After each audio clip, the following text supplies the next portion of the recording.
بسم اللہ الرحمن الرحیم۔ السلام علیکم۔ غامدی صاحب کے ساتھ ہفتہ وار سوال و جواب کی براہ راست نشست کو لے کر ڈیلی اسمبلی کا غامدی سینٹر سے حاضر خدمت ہے۔ آغاز کرتے ہیں۔ آپ سب شکریہ آپ کے وقت کا۔ فوج کا بیانیہ 14 نکات زیر بحث آ رہے ہیں، اس سلسلے کی آج یہ 7ویں نشست ہے۔ سلسلہ گفتگو کو آگے بڑھاتے ہیں۔ 2 نکات پہ آپ سے بات ہوئی کہ فوج ہی پاکستان میں وحدت کی علامت بن سکتی ہے، ملک کی یکجہتی کے لیے فوج ہی کا یہ بیانیہ ماننا ناگزیر ہے۔ دوسرا نقطہ بھی زیر بحث آیا کہ کیا بھارت ہمارا ازلی ابدی دشمن ہے۔ ابتدا سے لے کر اب تک بھارت کے ازلی ابدی دشمن قرار دینے کے بیانیے میں جو دلائل پیش کی جاتے ہیں، ایک ایک کر کے آپ کے ساتھ زیر بحث ہے۔ سلسلہ گفتگو کو آگے بڑھاؤں گا، میں جاننے کی کوشش کرتا ہوں۔ تیسرا نقطہ بھی ایک ہے، اور وہ تیسرا نقطہ یہ پیش کیا جاتا ہے کہ پاکستان جس خطے میں واقع ہے وہاں ایک طرف اگر بھارت ہے تو دوسری طرف ایران، ایک جانب چین اور اس کے ساتھ افغانستان۔ عالمی طاقتوں کے لیے چین اور بھارت بڑی اقتصادی قوتیں، ایران اور افغانستان خالص مذہبی ریاستوں کے درمیان گھرا، اور پاس ہی تیسری عالمی طاقت روس بھی ہے۔ لہذا پاکستان ایک کرٹیکل اور اسٹریٹجک جگہ پر واقع ہے جہاں عالمی طاقتوں کے مفادات اور تقاضوں کو سمجھتے ہوئے اپنے ملک کی سیکیورٹی اور سالمیت کا تحفظ وہی لوگ کر سکتے ہیں جو دفاعی اور جنگی پس منظر رکھتے ہیں۔ یہ عام سیاستدانوں کی بس کی بات نہیں ہے جن کی کوئی پیشہ ورانہ تعلیم اور ورلڈ ویو نہیں ہوتا۔ لہٰذا فوج ملک کی سالمیت کے تحفظ میں بنیادی کردار ادا کر سکتی ہے۔ اسی لیے عالمی برادری سے بھی اسی کو ڈیل کرنا چاہیے۔ خارجہ پالیسی سے لے کر پڑوسی ممالک کے تعلقات تک سب کچھ فوج طے کرتی ہے۔ ہم سب پاکستان کی ایک تاریخ ہے، بچہ بچہ اس سے واقف ہے کہ جو بڑا نزاع ہوا ہے سیاستدانوں اور فوج کے درمیان، وہ اس بیانیے کے نقطے پر ہوا ہے کہ عالمی برادری سے ہم ڈیل کریں گے، خارجہ پالیسی ہم بنائیں گے، اسی طریقے سے ہمارے اشاروں کے اوپر آپ نے دنیا سے ڈیل کرنا ہے، بلکہ آپ نے کیا کرنا ہے، ہم ہی براہ راست ڈیل کریں گے۔ کیا فرماتے ہیں اس نقطے کے اوپر؟ کہا جاتا ہے کہ قومی سلامتی کا تحفظ اس وقت تک نہیں ہو سکتا جب تک فوج عالمی برادری سے ڈیل نہ کرے۔ میں اس سے پہلے عرض کر چکا ہوں کہ ہمارے جو کچھ بھی اس وقت ملک موجود ہیں، دنیا کا موجودہ نقشہ جو ہم دیکھتے ہیں، یہ خود ایک بڑے نظم کے نتیجے میں وجود پذیر ہوا ہے۔ میں بتا چکا ہوں کہ اس سے پہلے فتوحات کا دور رہا ہے، صدیوں تک رہا ہے۔ اس میں سلطنتیں بڑھتی سمٹتی رہتی تھیں، ان کے حصے بھی ہوتے رہتے تھے، بڑے بڑے فاتحین اٹھتے رہتے تھے، اور دنیا میں عمومی طور پر اس کو ایک جائز طریقہ سمجھا جاتا تھا کہ اگر کسی کے پاس قوت ہے، کوئی دنیا کو نظم دے سکتا ہے اور وہ اپنی سلطنت وسیع کر لیتا ہے، کسی ملک پر قبضہ کر لیتا ہے، وہاں امن قائم کرتا ہے، عادلانہ حکومت کرتا ہے، تو اس کی تحسین کرنی چاہیے، اور اس کو مان لیا جاتا تھا۔ یہ دنیا ختم ہو گئی۔ اس کے بعد پہلی اور دوسری جنگ عظیم کے بعد ایک نظم وجود میں آیا۔ میں نے یہ عرض کیا تھا کہ اس میں کوئی آزاد ریاستیں قائم ہی نہیں ہیں دنیا میں، بلکہ وہ نظم ہے جس کے تحت مختلف ملکوں کو خود مختاری دی گئی ہے۔ خود مختاری دی گئی ہے، لیکن اس نظم کے تحت دی گئی ہے۔ اس خود مختاری یا نیم خود مختاری کی دسیوں نوعیتیں تاریخ میں رہی ہیں۔ یعنی وہ خود مختاری جس کا میں ذکر کر چکا کہ ہندوستان میں 565 کے قریب ریاستوں کو برطانیہ عظمیٰ کے ماتحت حاصل رہی، وہ بھی ایک طرح کی خود مختاری تھی۔ یعنی بعض چیزیں برطانیہ عظمیٰ نے اپنے ہاتھ میں رکھی ہوئی تھیں، اور بہت بڑا نظم حکومت انہی لوگوں کے سپرد تھا جو وہاں کے راجے، مہاراجے، نواب پہلے سے چلے آ رہے تھے، اور انہوں نے آخر تک اس میں کوئی بڑی تبدیلی نہیں کی۔ انہی کی اولاد، انہی کی بنائی ہوئی روایات کے تحت جس طرح کے ملوکیت کا اسلوب رہا ہے، آتی تھی جاتی تھی اور معاملات چلتے تھے، اور ان کے اپنے بعض اوقات سکے بھی تھے، ان کے اپنے بہت سے معاملات تھے جن کے تحت وہ حکم دیتے، اپنی ذمہ داریاں انجام دیتے، لوگوں کا تقرر کرتے، بہت سے معاملات اپنے طور پر طے کرتے تھے۔ تو یہ صورتحال اس سے ذرا آگے بڑھ کر بہت سے ملکوں کو دوسری جنگ عظیم کے بعد بننے والے نظم میں دے دی گئی ہے۔ عالمی سطح پر جن لوگوں کے پاس یہ حکومت ہے، یعنی عالمی حکومت ہے، وہ اصلاً 5 بڑی طاقتیں ہیں۔ وہ وہی طاقتیں ہیں جنہوں نے دوسری جنگ عظیم میں دنیا کو فتح کیا، اور اس کے بعد اپنے لیے ویٹو کا اختیار رکھ کر، استرداد کا اختیار رکھ کر ایک عالمی نظم بنا دیا جس میں اب براہ راست حکومت نہیں ہوتی۔ اس میں ہر حکومت کو، ہر ملک کو یہ فیصلہ کرنا ہوتا ہے کہ وہ ان میں سے کس کے ساتھ جائے گا، اس لیے کہ یہ 5 قوتیں ہیں، ایک نہیں ہے، 5 قوتیں ہیں، اور آپ کو کسی نہ کسی کا سہارا لینا ہوتا ہے۔ یہ بھی دنیا میں کوئی نئی بات نہیں ہے، یعنی سلطنتوں کا دور جب یاد تھا تو اس وقت بھی یہی ہوتا تھا، یا براہ راست سلطنتوں کے تحت لوگ آ جاتے تھے، فتوحات کے نتیجے میں وہ اسی سلطنت کا حصہ بن جاتے تھے، اور یا یہ ہے کہ ان کے درمیان کوئی معاہدات ہو جاتے تھے۔ آپ نے دیکھا ہوگا فلاں ریاستیں ہماری باج گزار ہیں، یعنی ان کو ایک طرح کی خود مختاری حاصل ہے، لیکن وہ جو ٹیکس اکٹھا کرتے ہیں اس کا ایک حصہ جو متعین ہو جاتا تھا وہ سلطنت کے حکمرانوں کو بھیج دیتے تھے۔ مسلمانوں کی خلافت بھی اس طریقے سے کام کرتی رہی، سلطنت روما بھی اس طریقے سے کام کرتی رہی۔ بعض قبائلی علاقے جیسے عرب کا علاقہ تھا چھوڑ دیے جاتے تھے، لیکن وہ قبائلی علاقے بھی بالکل اسی طریقے سے انہی بڑی سلطنتوں کے ماتحت ہی ہوتے تھے، براہ راست نہ صحیح، جس طرح ہمارے قبائلی علاقے برسوں تک رہے، یعنی اس ملک پاکستان کے قبائلی علاقوں کو آزاد علاقہ کہا جاتا تھا، تو وہ اسی نوعیت کی چیز تھی۔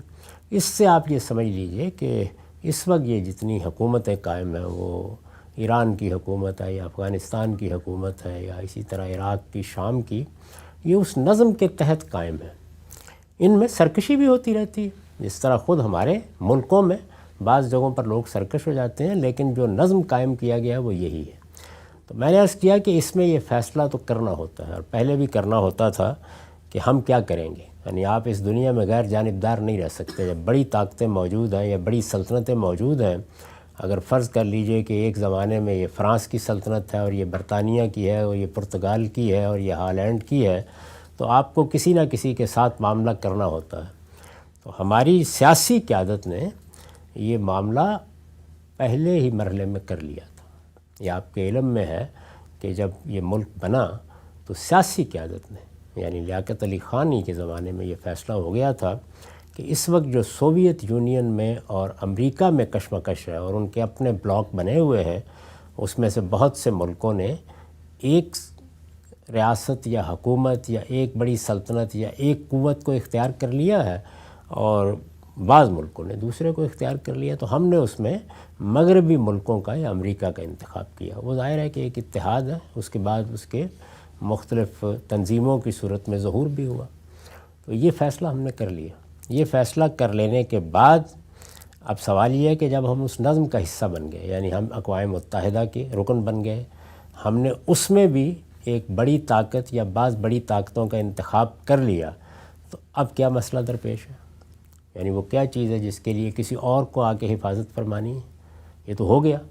یہ جو افواج اس وقت مختلف ملکوں میں موجود ہیں وہ داخلی نظم کے لیے، یعنی جب یہ طے ہو گیا کہ آپ باہر نہیں جا سکتے، آپ دوسرے ملکوں پر حملہ نہیں کر سکتے، آپ اب مختلف ملکوں کو زیر نگیں کر کے وہاں اپنی حکومتیں نہیں قائم کر سکتے، کریں گے تو بہرحال آپ ایک بین الاقوامی جرم کا ارتکاب کریں گے، اور یہ اسی صورت میں گوارا کیا جاتا ہے جیسے میں پہلے عرض کر چکا کہ بڑی سلطنتوں میں سے یا بڑی قوتوں میں سے کسی ایک کے مفادات اس سے وابستہ ہیں، اور وہ چاہتے ہیں کہ کچھ نقشے میں تبدیلی ہونی چاہیے، اس لیے کہ جو نقشہ بنا دیا گیا ہے اس میں ہر جگہ کچھ نہ کچھ تحفظات رہتے ہیں، کہیں کم کہیں زیادہ۔ تو یہ معاملہ جہاں طے ہونا ہے وہاں ہم نے معاملہ کر لیا۔ میں اس وقت یہ بحث نہیں کر رہا کہ درست کیا یا غلط کیا، سیاستدانوں نے کر لیا، انہوں نے ملک بنایا تھا، انہوں نے فیصلہ کر لیا، لیاقت علی خان چلے گئے، اور جب چلے گئے تو گویا اعلان ہو گیا اس بات کا، عالمی نظم قائم ہے، سرحدیں تبدیل نہیں کی جا سکتی، کوئی ملک آپ کے اوپر حملہ آور ہو کے اگر کسی علاقے پر قبضہ کر بھی لے تو اس کو برقرار نہیں رکھ سکتا۔ تو کیا مسئلہ درپیش ہوا ہے اس میں؟ یعنی معلوم ہونا چاہیے نا، کوئی مسئلہ ہے ہی نہیں سرے سے۔ یہاں تو سنگاپور جیسا چھوٹا سا ملک بھی اپنی آزادی خود مختاری کو، آزادی خود مختاری سے مراد وہی آزادی اور خود مختاری جو عالمی نظم کے تحت اس کو دی گئی ہے، قائم رکھ سکتا ہے۔ آپ جانتے ہیں کہ یہ خلیج کے ملکوں کا کیا معاملہ ہے، ان کی افواج تو ابھی کچھ عرصہ پہلے سے کچھ افواج بننا شروع ہو گئی ہیں۔ تو اس عالمی نظم کے تحت ہم جی رہے ہیں، اس میں کیا مسئلہ پیدا ہو گیا کہ جس کے تحت ہم یہ ملک فوج کے سپرد کر دیں؟ یعنی دنیا بھر کے ملکوں نے اپنی سلطنتیں بڑھانے کا فیصلہ کر لیا ہے، عالمی نظم میں تبدیلی آ گئی ہے، کوئی ایسی صورتحال پیدا ہو گئی ہے جس میں اب اپنی عزت اور اپنے وقار کو محفوظ رکھنے کے لیے مرنا مارنا ہی ہے۔ تو اس طرح کی کوئی چیز بھی فی الحال تو نہیں ہوئی. جب تبدیلی آ جائے گی دیکھ لیں گے. لیکن اس وقت تو نہ صرف یہ کہ ایسا نہیں ہے، نہ صرف یہ کہ آج سے 70 سال پہلے نہیں تھا، بلکہ ابھی بھی 40-50 سال تک بظاہر نہیں نظر آتا کہ اس صورتحال میں کوئی تغیر آنے والا ہے. آئے گا، دنیا میں تغیرات آتے ہیں، لیکن اس وقت تو دور دور تک اس کا کوئی اندیشہ نہیں ہے. تو وہ اسٹریٹجک ہماری جو نوعیت ہے یا ہماری جو حیثیت ہے وہ کیا مسئلہ پیدا کرتی ہے. یعنی ان سلطنتوں کو اپنے معاملات کرنے ہیں، عالمی نظم نے فیصلے بھی کرنے ہیں. کوئی تغیر کرنے کا فیصلہ کر لیا گیا ہے تو معلوم ہونا چاہیے وہ کیا ہے.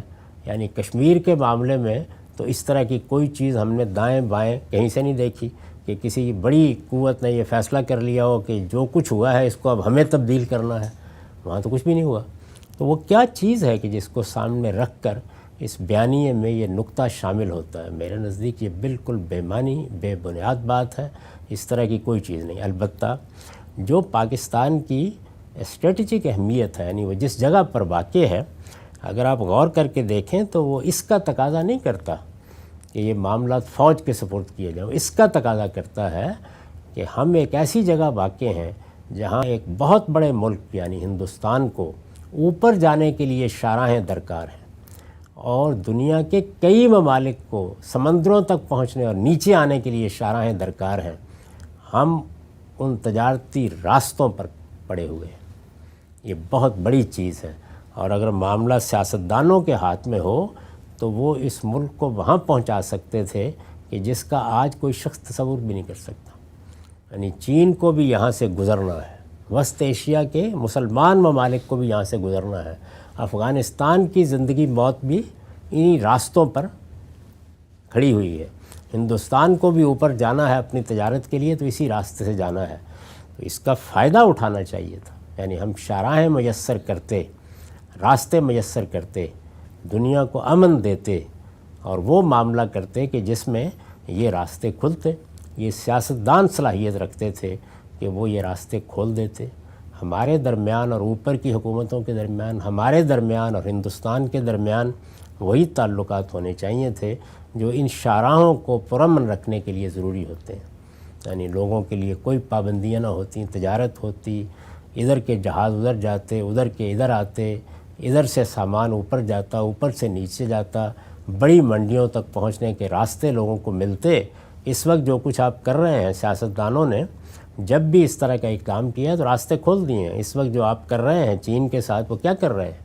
وہ اصل میں اسی چیز کا احیاء ہے جو برسوں پہلے ہو جانا چاہیے تھا.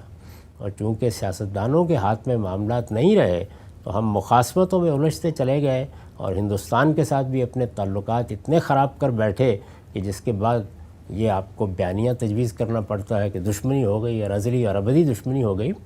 لا ریب جس وقت تنازعات ہوتے ہیں اور ان کو بے بصیرت لوگ حل نہیں کر پاتے تو یہی ہوتا ہے. تو ہماری ضرورت یہ تھی کہ سیاستدان سیاسی طریقوں سے تعلقات بہتر بنائیں.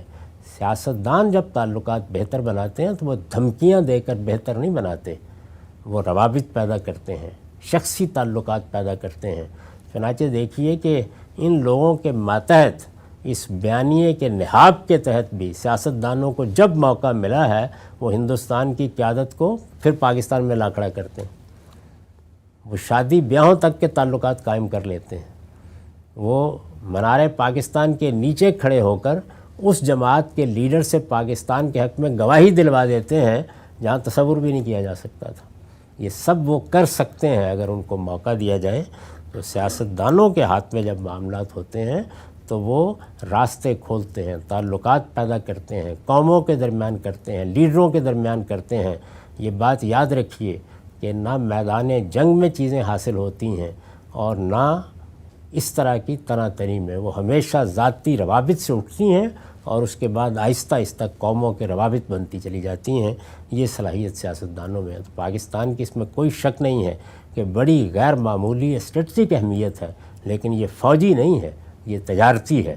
اور یہ چیز وہی سمجھ سکتے ہیں جو تجارت کرتے ہیں، تجارت کرنا جانتے ہیں، قوموں کو سمجھتے ہیں، سیاسی تعلقات پیدا کر سکتے ہیں اور لیڈرشپ کے مابین ہم آہنگی کی طرف قدم بڑھا سکتے ہیں. اچھا، بہت ہی آپ نے غیر معمولی انداز میں جو پورا کا پورا نیریٹو ہے اور اسٹریٹجک ڈیپتھ کے نام پر جو کچھ ہمارے ہاں 70 سال سے ہو رہا ہے اس کے تار و پود ایک طرح سے بکھیر دیے ہیں. ایک نقطہ پیش کیا جاتا ہے, یہ کہا جاتا ہے کہ عالمی طاقتوں کے ساتھ آپ چلے گئے لیکن عالمی طاقتیں تحفظ کے جواب میں کچھ خراج بھی آپ سے چاہتی ہیں. عالمی طاقت امریکہ کو جب یہ اندازہ ہوا کہ روس پر پھیلا رہا ہے تو ہم پر ہی دباؤ تھا کہ آپ نے جا کر افغانستان میں اس کا دفاع کرنا ہے. عالمی طاقت یہ ہے جب ایران اس سے مخاصمت کرتا ہے تو ہم پر دباؤ آتا ہے کہ ہم نے جو ہے اس کے ساتھ تعلقات کو محدود کرنا ہے. یہی معاملہ اور جگہوں پر بھی ہوتا ہے. تو یہ عالمی طاقتیں بھی خاموش تو نہیں بیٹھی رہتی, وہ ہم سے بھی کچھ نہ کچھ کروا رہی ہوتی ہیں, کچھ تحفظ سلامتی اس خطے میں بھی ان کو درکار ہوتی ہے.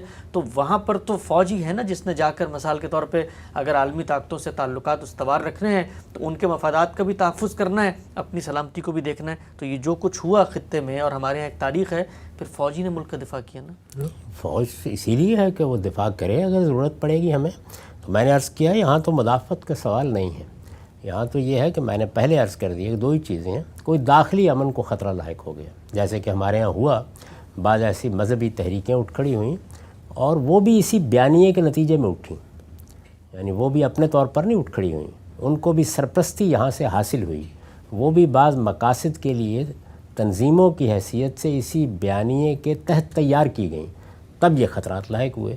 اس کے لیے کچھ نہ کچھ فوج آپ کو رکھنا ہوتی ہے. عالمی طاقتوں نے اگر کوئی معاملہ کرنا ہے تو وہ بھی آپ جانتے ہیں کب کریں گے, اس وقت کریں گے جب ہم اپنی معیشت کے حجم سے بڑی فوج بنا بیٹھیں گے. تو اب گویا ہماری معیشت بھی اسی سے متعلق ہو جائے گی. اب اس کے بعد عالمی طاقتیں بھی یہ خیال کریں گی کہ یہ ہے وہ جگہ جہاں سے ہم اپنے مقاصد کے لیے لوگوں کو لے سکتے اور پھر ان کو استعمال کر سکتے ہیں. اگر ہم نے اس ملک کو ایک فلاحی ریاست کے طریقے پر استوار کیا ہوتا اور یہاں تجارت ہوتی اور گرد و پیش کے سب ممالک سے ہمارے تعلقات ہوتے اور راہیں کھلی ہوتیں اور عوام کے درمیان اور لیڈروں کے درمیان روابط ہوتے, تو ہمیں اس کی ضرورت ہی نہ پڑتی کہ ہم اس طرح کی چیزوں کے لیے استعمال ہوں. استعمال کرنے کے لیے بھی وہی لوگ آئیں گے جو دیکھیں گے کہ ہاں یہ قابل استعمال چیز وہاں موجود ہے. تو اس لیے یہ بالکل بے معنی بات ہے. اگر سیاستدان اس صحیح توازن کو قائم رکھتے تو ہمارے ملک کو کسی قسم کا کوئی خطرہ نہیں تھا. آپ یہ جانتے ہیں کہ ہندوستان نے بنگلہ دیش کے بننے میں آخری کردار ادا کیا. اس کی فوج نے بنگلہ دیش کو فتح کر لیا, ہماری افواج کو وہاں ہتھیار ڈالنے پڑے. اس کے بعد کیا ہوا, بنگلہ دیش خالی کرنا پڑ گیا. اس لیے کہ میں یہ عرض کر رہا ہوں کہ جو نظم قائم کیا گیا عالمی سطح پر, اس میں اس کی گنجائش ہی نہیں ہے. آپ رن آف کچھ پر قبضہ کر لیں گے, آپ کو علاقے خالی کرنے پڑیں گے. یعنی آپ شکر کریں کہ آپ سے ابھی تک وہ علاقہ خالی نہیں کرایا گیا جس کو اب ہم آزاد کشمیر اور ہندوستان مقبوضہ کشمیر کہتا ہے. وہ معاملہ بھی معلق رکھا ہوا ہے عالمی طاقتوں نے. وجہ کیا ہے؟ وجہ یہ ہے کہ اس وقت تقسیم کے ہنگامے میں جو اقدام ہوا تو ہو گیا. چونکہ بہت سی جگہیں تقسیم ہوئی تھیں تو عالمی طاقتوں کا عمومی مزاج یہی تھا کہ اگر یہاں پر کوئی استصواب وغیرہ یہ لوگ مان لیتے ہیں تو اچھی بات ہے, ورنہ جو تقسیم ہو گئی ہے بس ہو گئی ہے, اس کو مزید آگے نہیں بڑھنا چاہیے. یعنی وہ اس وقت ہو گئی جب نئے نقشے بن رہے تھے, اب وہ بن چکے ہوئے ہیں, اب ان نقشوں کو تبدیل نہیں کیا جا سکتا. میں نے عرض کر دیا الا یہ کہ خود عالمی طاقتوں ہی کی کوئی مصلحت اس بات کا تقاضا کر رہی ہو, تو نہ کوئی نقشہ تبدیل ہونا ہے, نہ اس طرح کے کوئی تغیرات فی الحال کیے جا سکتے ہیں, نہ ایسے معاملات میں ہمیں اس طرح سے کرائے کے فوجی بننا چاہیے جس طرح کے بدقسمتی سے بعض موقعوں پر ہم بنے ہیں. ہمارے لیے ایک باوقار قوم کے طور پر جینے کا صحیح طریقہ یہی ہے کہ ہم امن کی طرف, لوگوں کی فلاح کی طرف, تجارت کے فروغ کی طرف, اپنی معیشت کی بحالی بلکہ بہتری کی طرف توجہ دیتے. یہی ہمیں کرنا تھا. باقی معاملات میں ہم وہ چیز ہی کیوں فراہم کریں کہ جس کو پھر استعمال کیا جا سکے. وہ عالمی طاقتیں جانیں کہ انہوں نے مختلف قوموں کے بارے میں کیا فیصلے کرنے ہیں. ایسا بہت ہی اہم نقطہ ہے. ایک آخری پہلو بھی چاہتا ہوں ذرا اس پر آپ کا کمنٹ سامنے آ جائے. خارجہ پالیسی جب بنائی جاتی ہے تو بناتے وقت ہمیشہ دنیا میں کوئی کسی کا رشتہ دار نہیں ہے, سب دیکھتے ہیں کہ باہمی مفادات کس کو حاصل ہوں گے, کس سے کس کو فائدہ ہوگا, اور اس میں اصل چیز معیشت ہی ہوتی ہے, پیسہ ہی ہوتا ہے, مال و دولت ہی ہوتی ہے, یا پھر یہ کہ سیاسی جس کو آپ کہتے ہیں استحکام کسی ملک کے ساتھ تعلق بہتر کرنے سے آتا ہے.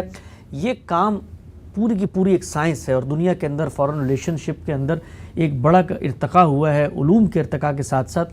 آپ کو لگتا ہے کہ ایک فوجی مائنڈ سیٹ جس کو تیار کیا جاتا ہے ایک آرڈر ماننے پہ, بلیک اینڈ وائٹ میں چیزوں کو دیکھنے پہ, وہ خارجہ پالیسی کی ان نازک اور باریک پہلوؤں کو سمجھ سکتا ہے یا عملاً اس کا امکان بھی ہے کہ اس دماغ کو اس دنیا میں لا کر کوئی خدمت انجام دینے کے لیے؟ خارجہ پالیسی تو بہت بڑی بات ہے، میرے نزدیک تو وہ دفاع کے قابل بھی نہیں ہوتا، اس کو لڑنا ہوتا ہے۔ مدافعت بھی یا دفاع بھی اصلاً قوموں کی قیادت کرتی ہے، وہ دیکھتے ہیں کہ کس طرح سے یہ معاملہ کرنا ہے، یعنی ایک ہے جنگ کرنا اور لڑنا، ان کا کام یہ ہے۔ ایک چیز یہ ہے کہ جنگ کیسے کرنی ہے، کہاں کرنی ہے، کس حد تک کرنی ہے۔ قوموں کے ساتھ معاملات میں جنگ کو ایک ہتھیار کے طور پر استعمال کرنا بھی ہے یا نہیں کرنا، یہ سیاسی قیادت ہی فیصلہ کرتی ہے، اور اسی کو کرنا چاہیے۔ وہ سیاسی قیادت جہاں سے بھی آئے، یعنی وہ ملوکیت کی بنیاد پر آ رہی ہے، وہ آمریت کی بنیاد پر آ رہی ہے، وہ جمہوریت کی بنیاد پر آ رہی ہے۔ ہم نے جمہوریت کا انتخاب کر لیا، لیکن سیاسی قیادت اپنا ایک پس منظر رکھتی ہے، وہ جانتی ہے کہ کہاں سے معاملات کیے جاتے ہیں۔ تو دفاع جیسی چیز بھی اصول میں سپرد نہیں کی جا سکتی، یعنی لڑنے والوں کو لڑنا ہے، یہی ان کا اصل کام ہے۔ ہاں، ان کی کوئی رائے ہے، ان کا کوئی مشورہ ہے، ضرور سیاسی قیادت کے سامنے پیش کر دیں۔ آپ نے دیکھا کہ امریکہ جیسی بڑی سلطنت نے یہ فیصلہ کیا کہ وہ افغانستان سے اپنی افواج نکال رہے ہیں، اور ہمارے سامنے یہ حقیقت آ گئی کہ افواج کو اس سے اتفاق نہیں تھا۔ چنانچہ جو افواج کے سربراہ تھے انہوں نے بیان دیا کہ باقاعدہ کہ ہم نے اپنا مشورہ دے دیا تھا۔ ان سے کہا گیا کہ پھر آپ کا مشورہ مانا نہیں گیا تو آپ کو استعفیٰ دے دینا چاہیے تھا۔ تو انہوں نے پوری سرعت کے ساتھ اور فوراً جواب دیا کہ اس کا مطلب ہے کہ میں سیاسی قیادت پر دباؤ ڈال رہا ہوں۔ یہ فیصلہ کرنا سیاسی قیادت کا کام ہے۔ تو اس لیے سیاسی قیادت ہی اس کی اہل ہوتی ہے کہ وہ خارجہ پالیسی بنائے۔ یہ اس وقت میرا موضوع نہیں ہے، ورنہ میں آپ سے عرض کروں کہ ہماری خارجہ پالیسی میں مسائل ہی اس بیانیے نے پیدا کیے ہیں، ورنہ خارجہ پالیسی آسان ترین تھی ہمارے لیے، کوئی مشکل کام تھا ہی نہیں۔ وہ ایک فیصلہ تھا جو ہمیں کرنا تھا، وہ ہماری سیاسی قیادت میں ابتدا میں کر لیا کہ ہم کو سوویت یونین کے ساتھ جانا ہے یا امریکہ کے ساتھ جانا ہے۔ اور یہ میں نے عرض کر دیا ہے کہ اس وقت دنیا میں جو نظم قائم ہے اس میں اس فیصلے کے بغیر چھوٹے ممالک نہیں جی سکتے، خاص طور پر اس خطے میں جہاں ہمارا ملک واقع ہے۔ یہ ہو سکتا ہے کہ آپ کہیں دور دراز پڑے ہوئے ہیں جہاں نہ دنیا کو کوئی آپ سے تعلق ہے نہ آپ کو دنیا سے کوئی تعلق ہے، تو وہاں آپ ایک آزاد علاقہ قائم کر لیں، جیسے سلطنت روما اور سلطنت ایران کے باہر کسی زمانے میں عرب ہوا کرتا تھا، یا ہمارے آزاد علاقے ہیں۔ باقی قوموں کے لیے اور ملکوں کے لیے یہ ممکن ہی نہیں ہے۔ تو اس وجہ سے خارجہ پالیسی بنانی ہے تو وہ بھی سیاستدان ہی بناتے ہیں اور بنا سکتے ہیں، اور دفاع کے مدافعت کے لیے بھی اقدامات کا فیصلہ کرنا ہے تو سیاسی سطح پر وہی کر سکتے ہیں۔ آپ کا کام تو یہ ہے کہ اپنی ضروریات بتائیں، مشورہ لیں، مشورہ دینا ہے وہ بھی دیں، لیکن فیصلہ تو قوم کی قیادت ہی کرے گی۔ سب کنکلوڈنگ ریمارکس میں چاہتا ہوں اس آخری نقطے پہ، ہمارے ہاں دنیا میں مسلمہ قانون ہے، جب آپ تجربے مشاہدے سے کسی نتیجے تک پہنچتے ہیں اور اس میں کوئی غلطی کا امکان سامنے آتا ہے تو اس سے سیکھتے ہیں۔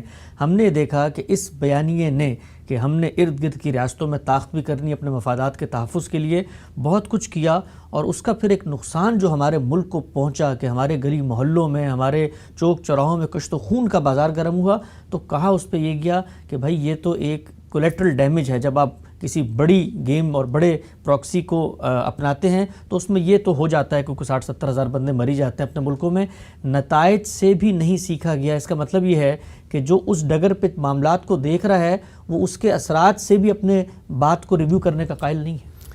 یہی صورتحال ہے، یعنی جس کو آپ ریویو کہتے ہیں، نظر ثانی کہتے ہیں، اس کی صلاحیت بھی سیاستدانوں ہی میں ہوتی ہے۔ طاقت کی اپنی نفسیات ہے اور طاقت اپنے طریقے سے معاملات کرتی ہے۔ میں نے عرض کیا ہے نا کہ جو کچھ افغانستان میں ہوا وہ بھی اپنی ذات میں ایک انتہائی غلط حکمت عملی کا نتیجہ تھا، اور نہ صرف یہ کہ اس کو ہمیں اس سطح پر لے جانا پڑا کہ جہاں خود ہمارے ملک میں گلیوں میں چوراہوں میں لوگ مارے گئے، یہاں مسجدوں کے اندر لوگ مارے گئے، جہاں بم چلائے گئے، یہاں بچے بھی محفوظ نہیں رہے، جہاں آخر میں جا کر اب جانتے ہیں کہ کیا معاملہ ہمارے ہاں ایک مدرسے میں، ایک اسکول میں ہوا، اور مدارس میں کیا کچھ نہیں ہوا۔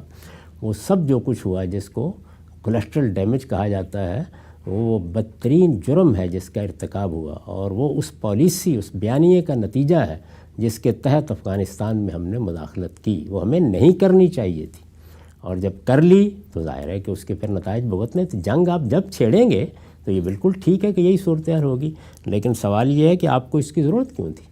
یہ تمام معاملات اگر کہیں اس جگہ پہنچنے تھے تو عالمی طاقتیں اپنے فیصلے کر لیتی. ہمارا معاملہ یہ نہیں تھا. ہمارے ہاں یہ تبدیلی فرض کر لیجیے آنی تھی تو کس طریقے سے آتی؟ یہاں کی سیاسی قوتوں کے ذریعے سے آتی. میں اس وقت اس پر گفتگو نہیں کر رہا، لیکن یہ سمجھ لینا چاہیے کہ آپ جو اقدام بھی کریں گے وہ اقدام اس جگہ تک نہیں رہے گا. تو اب حاصل کیا ہے؟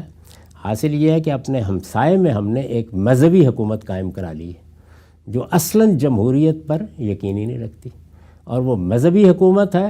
اور بہرحال ہم بھی مسلمان ہیں، ہمارے ہاں بھی نئی نسلوں نے کہیں نہ کہیں سے انسپریشن لینی ہے تو وہ اب انہی سے لیں گے. جو کچھ ہم کر بیٹھے ہیں، میں نے آج سے 30 سال پہلے اس وقت بہت درد دل کے ساتھ یہ کہا تھا کہ جو ہم کرنے جا رہے ہیں اس کے نتائج کیا ہوں گے. جو کچھ اب کر بیٹھے ہیں اس کے نتائج بھی آپ دیکھیے گا کتنے خطرناک نکلیں گے اور کتنے خطرناک نکل رہے ہیں. اس لیے یہ ہمارے لیے کوئی لائے عمل تھا ہی نہیں. جن لوگوں نے یہ لائے عمل اختیار کیا، یہ واقعہ ہے کہ وہ سیاسی بصیرت سے بالکل محروم لوگ تھے، اور وہ اپنے بیانیے کے سحر میں خود مبتلا ہوئے اور یہ خیال کیا کہ ہم دنیا کے نقشے کو تبدیل کر دیں گے. میں عرض کر چکا ہوں کہ دنیا کے نقشے میں کوئی تبدیلی ابھی 50 سال تک متوقع نہیں ہے. اب صاحب، فوج کا بیانیہ اسٹریٹجک ڈیپتھ کے نام پر جو دوسرا نقطہ پیش کیا جاتا ہے کہ اس خطے میں عالمی طاقتوں کے مفادات کا تحفظ ہو اور قومی سلامتی کی بقا صرف فوج کر سکتی ہے، خارجہ پالیسی بھی انہی کے ہاتھ میں رہنی چاہیے. تیسرا نقطہ غام صاحب سے زیر بحث آیا. سلسلہ گفتگو کو آگے بڑھائیں گے، اور سب سے اہم نقطہ جو اس پورے بیانیے میں سامنے آتا ہے وہ یہ ہے کہ پاکستان کے وجود کی بنیاد کیا ہے. وہ اسلام ہے. پاکستان ایک اسلامی ریاست ہے، اور اسلامی ریاست جب کوئی بنتی ہے تو پھر اس کے نظریات کا تحفظ کیسے کیا جاتا ہے. اس نقطے کو بھی زیر بحث لائیں گے. وقت ہمارا ختم ہوتا ہے. دوبارہ حاضر خدمت ہوں گے ہم صاحب. اب تک آپ کے وقت کا بہت شکریہ.